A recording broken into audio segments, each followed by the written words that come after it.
कभी कभी भूख का कम लगना आम बात है, लेकिन अगर आप भी उन लोगों में से हैं जिन्हें भूख ही नहीं लगती और आपके सामने स्वादिष्ट भोजन होने के बाद भी आपको खाने का मन नहीं होता और एक लंबे समय तक आपको ये परेशानी हो रही है, तो ये एक ऐसी समस्या है जो आजकल काफी देखी जा रही है। बता दें कि भोजन शरीर को एनर्जी देने के साथ साथ हमें स्वस्थ और फिट भी रखता है, ताकि हमारा शरीर और दिमाग सही तरह से काम कर सके। ऐसे में अगर आपको भूख लगनी बंद हो जाती है तो क्या है वो कारण? दवाइयाँ। कई दवाइयों के साइड इफेक्ट के रूप में भूख कम लग सकती है। तनाव। भूख न लगने का एक मुख्य कारण हर वक्त चिंता, घबराहट, तनाव भी है, जो सीधा सीधा हमारी सेहत पर असर डालता है। लंबे समय तक किसी बीमारी का इलाज चलना भी भूख में कमी की वजह बन सकता है। भूख न लगना प्रतिरक्षा प्रणाली के काम करने की प्रक्रिया में बाधा पैदा करता है। इससे व्यक्ति का पेट तो खराब होता ही है, साथ ही साथ बीमारी भी रहने लगती है। उम्र बढ़ना। 30वीं सदी तक बुजुर्ग लोगों को पहले की तुलना में भूख कम लगती है। ऐसे कई कारणों से हो सकता है। क्या होते हैं भूख कम लगने के संकेत? थकान, उदास मन, उल्टी, मांसपेशियों में कमजोरी, कब्ज या दस्त, त्वचा, नाखून या दांतों में परिवर्तन बता देते हैं कि भूख न लगने से कुपोषण और वजन घटने की समस्या हो सकती है। अगर इस पर ध्यान ना दिया जाए तो इससे गंभीर स्वास्थ्य समस्याएं हो सकती हैं। तो चलिए अब जान लेते हैं भूख न लगने की समस्या के लिए दुनिया के सबसे काबिल, कामयाब और व्यस्त हकीमों में से एक हकीम सुलेमान खान साहब का क्या नुस्खा है।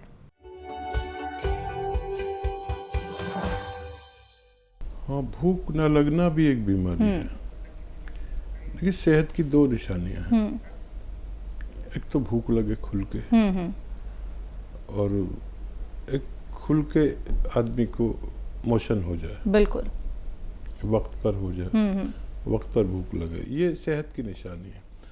अगर इसमें कोई बाधा आ रही है, भूख नहीं लग रही या खुलासा उनको मोशन नहीं हो रहा, तो समझ लीजिए कुछ अंदर चल रहा है जो नहीं होना चाहिए। अब देखना ये होता है कि हमारा हजम, जो पाचन क्रिया तंत्र जो है, वो इम्प्रेस हो जाता है, और अक्सर वो लीवर की वजह से होता है। लीवर का काम है जिम्मेदारी से जल्दी भूख लगाए, और लीवर अगर किसी परेशानी में है तो हमारा पाचन तंत्र जो है वो स्लो हो जाता है। फिर कब्ज़ होने लगेगा, किसी को पेट में तकलीफ़ होने लगेगी, और 1-2 दिन बाद अगर उसको मोशन होता है तो समझ लीजिए कि अब इस परेशानी से हमें निपटना चाहिए जल्दी, नहीं तो फिर और सब चीज़ें भी इम्प्रेस होने लगती हैं। तो आसान नुस्खा जो मैं अक्सर बताता हूँ, वो इस पूरे सिस्टम का जिम्मेदार है। अगर ये नुस्खा कुछ दिन लिया जाए तो एसिडिटी हो, वो उसको बड़ा फ़ायदा होता है। कब्ज़ हो, मोशन मुश्किल से होता हो, बवासीर हो, लीवर सुस्त हो गया हो, लीवर सुस्त हो जाता है, और कहीं इन्फेक्शन हो लीवर में, किडनी में, पेट में, इन सब के लिए वो मैं एक नुस्खा बताता हूँ अक्सर। सौंफ, सौंठ, ज़ीरा, अजवाइन, धनिया, मेथी, 6 चीज़ें 100-100 ग्राम लेकर पाउडर बना के रखा करें घर में।